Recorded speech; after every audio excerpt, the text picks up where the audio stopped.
Est-ce que la vapoteuse est réellement moins dangereuse que la cigarette? Est-ce que ça a réellement des avantages de l'utiliser?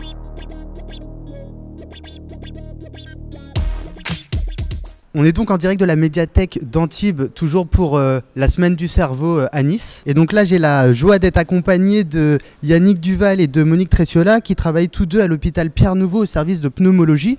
Donc vous étiez aujourd'hui à la médiathèque pour faire un atelier sur le tabac, sensibiliser les enfants au tabac. Ma première question, en fait, elle est assez simple, Yannick, c'est est-ce qu'une cigarette normale est plus dangereuse et différente d'une cigarette qui est roulée avec du tabac à rouler? Oui, pour la bonne raison qu'une cigarette roulée contient plus de goudron. Souvent, on pense à tort que la cigarette roulée est moins toxique parce que c'est plus naturel, on la roule soi-même. Et en réalité, c'est plus toxique qu'une cigarette manufacturée. On a du coup une nouvelle technologie qui est apparue sur le marché il y a quelques temps, c'est la vapoteuse, la cigarette 2.0. Pourtant, il semble qu'elle fasse encore débat. Alors, est-ce que la vapoteuse est réellement moins dangereuse que la cigarette? Est-ce que ça a réellement des avantages de l'utiliser? On l'utilise, nous, en deuxième intention comme aide à l'arrêt du tabac. Il y a des personnes qui n'arrivent pas à arrêter de fumer avec la substitution nicotinique qui est quand même la première chose qu'on utilise. Mais quand on se rend compte qu'il n'y a pas de possibilité par ce moyen, oui, la cigarette électronique a vraiment son utilité. On l'utilise avec de la nicotine. Ce n'est pas le produit le plus dangereux qu'il y a dans les cigarettes. Et ça permet aux gens en fait, de se séparer de la fumée, puisque c'est dans la fumée qu'on retrouve tous les produits qui sont dangereux, comme le monoxyde de carbone, les goudrons, enfin tous les 100 produits qui sont cancérigènes. Alors justement, on était en train de parler de la vapoteuse.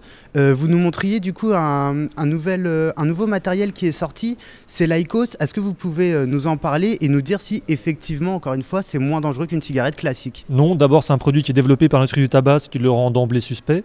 Et ensuite c'est un produit qui est supposé effectivement être moins toxique, qui est vendu comme tel, et qui en fait ne l'est pas, puisque c'est du vrai tabac qui est à l'intérieur, avec de nouveau de la fumée qui se dégage de ce produit, et qui est de toute façon toxique. Alors après on n'a pas d'études qui permettent de le comparer, mais on sait que de toute façon c'est toxique, et ça vient de l'industrie du tabac, ce qui est franchement suspect encore une fois. Encore autre chose qui est liée à la cigarette, on sait que les jeunes aiment beaucoup la chicha, que c'est quelque chose qui est à la mode. En comparaison d'une cigarette, niveau dangerosité, où est-ce qu'on se situe? Alors si vous voyez sur le tableau, on voit qu'une chicha correspond de 30 à 100 cigarettes.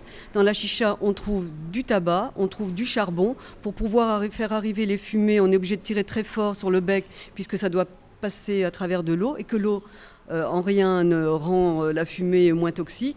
Donc c'est en plus fumé souvent dans des locaux fermés, ce qui multiplie le fait de respirer beaucoup plus de fumée. Dernière petite question, vous étiez là du coup pour sensibiliser les jeunes. Ce que je voulais savoir, c'est quels ont été leurs retours. Est-ce que vous avez l'impression qu'ils sont sensibles à cette problématique ou est-ce que pour eux la clope c'est fun? Alors pour le coup c'était des enfants d'école primaire, de CE2, de CM2, et qui sont très très sensibles, qui sont même très étonnés qu'un tel produit soit sur le marché.